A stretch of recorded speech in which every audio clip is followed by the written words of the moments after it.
Qui succédera à Fama Touré à la tête de la Chambre de commerce et d'industrie de Côte d'Ivoire? Si la réponse ne sera connue qu'en août 2023, le processus électoral, lui, est d'ores et déjà lancé. Un processus se voulant clair, limpide et apaisé. Et c'est Boakari Berté, préfet Orgrade, qui est à la tête du comité ayant pour mission de mener à bien cette échéance électorale. Boakari Berté que je reçois dans ce nouveau numéro de C'est-à-dire. Comment on se retrouve, Monsieur Berté? Merci d'avoir à nouveau accepté de répondre à nos questions. Merci à vous également de me donner l'occasion de me prononcer sur ce processus électoral. Lors de notre dernière interview, vous étiez à la tête du comité électoral de la Chambre nationale des métiers. Comment ça s'est passé? Je pense que les choses se sont globalement bien passées. La preuve, aujourd'hui, nous avons un président de la Chambre nationale des métiers de Côte d'Ivoire à la personne de M. Bamba Kassoum qui a été élu à l'Assemblée générale élective. Donc, je pense que nous avons atteint nos objectifs en termes d'organisation de ce processus électoral. Qu'est-ce qui diffère entre la Chambre des métiers et la Chambre du commerce et de l'industrie? Alors, ce qui diffère, il faut tout de suite voir qu'au niveau de la Chambre nationale des métiers, il y avait 4 étapes, c'est-à-dire 4 élections à organiser, depuis l'élection des organisations professionnelles départementales, en passant par les CID et par les CRM, avant d'aboutir à l'Assemblée générale élective. Alors, en ce qui concerne l'élection de la Chambre de commerce et d'industrie, il y a 2 étapes. La première étape, c'est l'élection des membres élus. Et puis, la deuxième étape, c'est les membres élus qui vont se retrouver en Assemblée générale pour cette fois-ci élire un doublé, pour parler simplement comme ça, c'est-à-dire le président et le premier vice-président. Donc, je pense voilà la différence, à mon sens, entre ces 2 élections. On reste toujours sur un mode de scrutin qui est indirect, du coup. Oui, au niveau de l'élection du président et du premier vice-président. Mais sinon, à la base, c'est-à-dire la première élection au niveau de la Chambre de commerce et d'industrie est une élection ouverte à tous les opérateurs économiques dans les branches d'activité qui sont au niveau de cette Chambre de commerce et d'industrie, à savoir la branche commerce, industrie et services. D'accord. Monsieur Berté, il y a quelque chose qui me retient. Le mandat de Fama Touré a expiré en juillet 2022, soit 6 ans après son élection. Oui. Si j'ai bien suivi, l'élection se fera le 28 août prochain, soit un peu plus d'1 an après l'expiration du mandat. Pourquoi ça prend autant de temps? Ok. Alors, je vais dire une voix plus autorisée que la mienne pourrait peut-être donner les raisons, mais ce que, à mon niveau, je pense humblement qui a pu expliquer, je vais dire, ce retard dans l'organisation des élections. Vous n'êtes pas sans savoir que c'est le même ministre qui a su la tutelle, non seulement de la Chambre nationale des métiers du Côte d'Ivoire, mais également la Chambre de commerce et d'industrie. Donc, vous n'êtes pas sans savoir que c'est dernièrement seulement que nous avons achevé le processus de renouvellement des organes de la Chambre nationale des métiers. Donc, à mon sens, je pense que ceci peut expliquer cela. Et c'est très certainement après la fin des élections de la Chambre nationale des métiers qu'on a dû envisager le renouvellement également des instances de la Chambre de commerce et d'industrie. Vous l'avez évoqué, M. Souleymane Diarra Souba, le ministre du Commerce, de l'Industrie et des PME, a demandé des élections crédibles, transparentes, apaisées et inclusives. Comment allez-vous créer ces conditions? Alors, nous d'abord, nous allons nous appuyer sur les textes. Les textes, parce que qui dit élection dit toujours des règles pour organiser ces élections. Alors maintenant, en dehors de ces textes, nous allons faire en sorte qu'effectivement, tous les opérateurs économiques se sentent concernés. Voilà, donc, et si nous arrivons à le faire, je pense que nous aurons fait en sorte que cette élection soit la plus inclusive possible. C'est-à-dire permettre à la grande masse, sinon à tous les opérateurs économiques, de participer à ces élections. Et je pense que c'est ce que nous avons commencé déjà à faire. Aujourd'hui, nous sommes dans la phase d'enrôlement sur la liste électorale qui commence mardi 2 mai pour prendre fin le 16 mai 2023. Alors, nous avons fait en sorte d'ouvrir 110 guichets à l'intérieur du pays, c'est-à-dire 110 lieux d'enrôlement dans les préfectures du pays. Pour tous les départements. Pour tous les départements. Donc, tous les départements du pays sont concernés. Alors, pour Abidjan, il y a les 10 communes d'Abidjan, ainsi que les 4 sous-préfectures d'Abidjan. Donc, ça nous fait 124 lieux d'enrôlement sur la liste électorale, en ce qui concerne ces élections. Ok. Et qui peut aller se faire enrôler?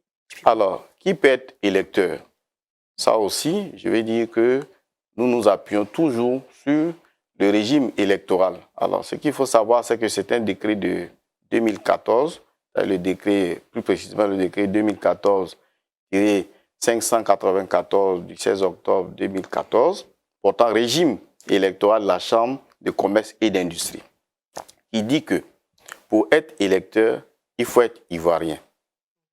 Ou bien vous faites la preuve de la réciprocité pour les citoyens d'un autre État autre que la Côte d'Ivoire.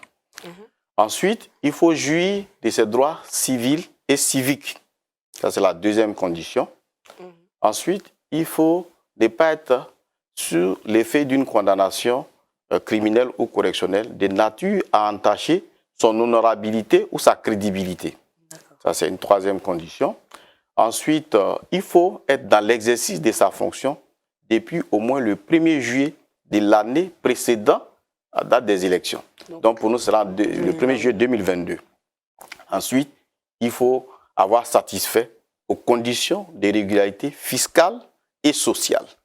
Donc, voilà les conditions. C'est l'article 9 du décret portant régime électoral qui donne ces conditions pour être inscrit sur la liste électorale. Monsieur Berthet, on a l'impression que vous êtes un petit peu le débloqueur de situation, du moins lorsqu'il s'agit du renouvellement des instances. Okay. Bon, je vais dire que ici, je vois plutôt les choses autrement. Je ne suis pas, je vais dire, un débloqueur, je ne le pense pas. Je pense plutôt que tout ceci a une histoire.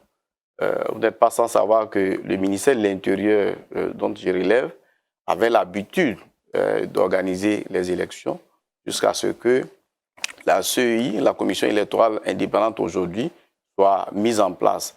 Donc, je vais dire, je pense que humblement, au niveau de ce ministère, il y a une expertise en matière électorale. Et je pense que c'est par rapport à cette expertise que les autres compartiments de l'administration ivoirienne, lorsqu'ils ont des élections à organiser, font appel au ministère de l'Intérieur, notamment pour présider les comités ou les commissions qui sont censés, je vais dire, conduire ces processus électoraux.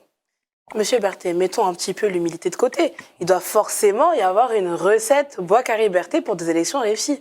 Et si elle existe, qu'est-ce que c'est? Bon, je pense aussi que ici, lorsque on voit Boakari Berthet, je pense qu'il faut plutôt voir la direction générale de l'administration du territoire. Il faut voir la direction des affaires générales, qui est une direction qui, je vais dire, dans ses attributions au quotidien, a l'habitude d'apporter des appuis aux processus électoraux, tant, je vais dire, en matière d'élection au niveau national qu'au niveau des chambres consulaires ainsi que des pays étrangers. Donc, ceci rentre dans le cadre de nos attributions au quotidien. Je pense que, bon, c'est peut-être par hasard, M. Boakari Berthet s'est retrouvé à la tête de la direction des affaires générales, qui se trouve au sein de la direction générale de l'administration du territoire, au ministère de l'Intérieur et de la Sécurité. C'est comme ça, je vais dire, je suis mis en mission par rapport à la conduite de ces processus électoraux. Alors, ces missions, on y reviendra un petit peu plus tard. On est à un petit peu plus de 100 jours du scrutin final. Où en êtes-vous dans l'avancée du processus électoral? Alors, je dirais que les choses avancent bien. Nous avons été installés. le 16 mars dernier. Et nous avons déjà, à partir de cette date-là, commencé à mener des activités préparatoires qui nous ont conduit à une cérémonie de lancement le 20 avril 2023. Après quoi, nous avons investi le terrain, comme on le dit, chez nous. C'est-à-dire que nous sommes 8 membres dans la commission de contrôle des élections. Nous nous sommes répartis le territoire ivoirien et nous sommes allés en mission auprès des autorités préfectorales qui vont nous accompagner dans ce processus pour le sensibiliser et les informer du processus, ainsi que les opérateurs économiques. Donc, c'est ce qui a été fait. Et aujourd'hui, nous commençons l'enrôlement sur la liste électorale. Comme vous le disiez un petit peu plus tôt, mais pour l'instant, est-ce que vous... Excusez-moi de vous avoir coupé, hein, Oui. mais est-ce que vous rencontrez des difficultés ou tout se passe bien? Bon, pour l'instant, je pense que tout se passe bien. On espère que ça va continuer. On espère que cela va continuer. Boakari Berté, dernière question. Oui. Où est-ce qu'on doit s'attendre à vous voir à l'avenir? Bon, je pense qu'on va me voir encore, peut-être certainement, dans le cadre encore des élections. Voilà. Voilà. Je pense que peut-être c'est dans le cas encore des élections qu'on me verra. Bon, ben on va conclure cette émission en se disant à de prochaines élections. Oui. Alors, bon, avant de conclure, je voulais quand même avancer dans un peu le chronogramme. Alors, pour dire que juste après, comme on appelle, l'enrôlement sur la liste électorale, il y aura la phase contentieuse, c'est-à-dire que les électeurs qui ne seront pas sur cette liste électorale, je vais dire, ont la possibilité, je vais dire, de faire des réclamations, de faire des contestations, et tout ça, je vais dire, c'est bien encadré, soit devant la commission de contrôle des élections, soit devant les juridictions, pour aboutir à la liste électorale définitive. Ensuite, on va passer à la liste des candidatures. Cette fois-ci, également, ils vont déposer des dossiers de candidatures. Donc, nous allons également examiner. Ils auront la possibilité également d'introduire des contestations ou des réclamations. Et éventuellement, ces contestations et réclamations vont être, je vais dire, traitées et pour aboutir à la liste définitive également des candidats. Pour tout ça, pour déboucher au 30 juillet à l'élection des membres de la Chambre de commerce et d'industrie de Côte d'Ivoire.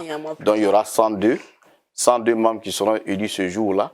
Et c'est ces 102 membres élus le 30 juillet qui vont se retrouver à l'Assemblée générale le 28 août pour élire le président et le premier vice-président de la Chambre de commerce et d'industrie de Côte d'Ivoire. Monsieur Boakari Berté, merci d'avoir à nouveau répondu à nos questions. On espère se revoir pour de nouvelles élections. Je rappelle que vous êtes préfet hors grade en charge du comité électoral pour la Chambre de commerce et d'industrie de Côte d'Ivoire. Merci à vous, chers téléspectateurs, d'avoir suivi ce nouveau numéro de C'est-à-dire. L'actualité continue sur cette info.